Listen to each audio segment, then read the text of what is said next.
আসসালামু আলাইকুম। আজকে আমরা কন্ট্রাক্ট অ্যাক্টের সেকশন 155 থেকে 157 পর্যন্ত ডিসকাস করব।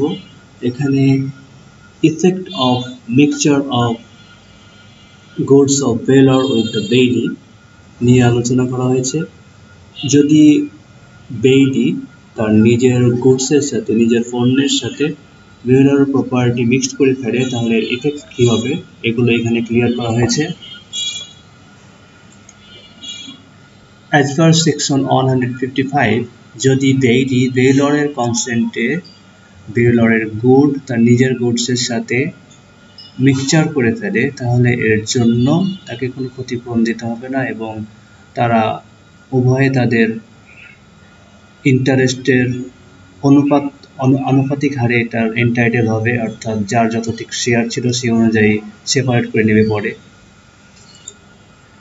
এরপরে সেকশন 156-এ বলা হচ্ছে যে যদি বেইলি বেলরের কনসেন্ট ছাড়া তার নিজের গুডসের সাথে বেলরের গুডস মিক্স করে ফেলে, তাহলে এটা যদি সেপারেট যোগ্য হয়, তাহলে সেপারেট করার জন্য যে খরচ হবে সেটা তাকে দিতে হবে এবং এর জন্য কোনো ক্ষতি হয়ে থাকলে এটাও তাকে দিতে হবে, যেহেতু সে উইদাউট দ্য কনসেন্ট অফ বেলর এটা করেছে। এরপরে সেকশন 157, এখানে বলা হচ্ছে যে যদি বেইলরের কনসেন্ট ছাড়া বেইলি তার নিজের পণ্যের সাথে বেইলরের পণ্য মিক্সড করে ফেলে এবং এটা যদি সেপারেট যোগ্য না হয়, তাহলে এর জন্য যে ক্ষতি হলো, এর জন্য বেইলর যে লস সাফার করলো, এটা অবশ্যই তাকে পূরণ করে দিতে হবে। উদাহরণস্বরূপ বলা যায় যে বেইলি তার নিজের আটার সাথে বেইলরের আটা মিক্স করে ফেললো।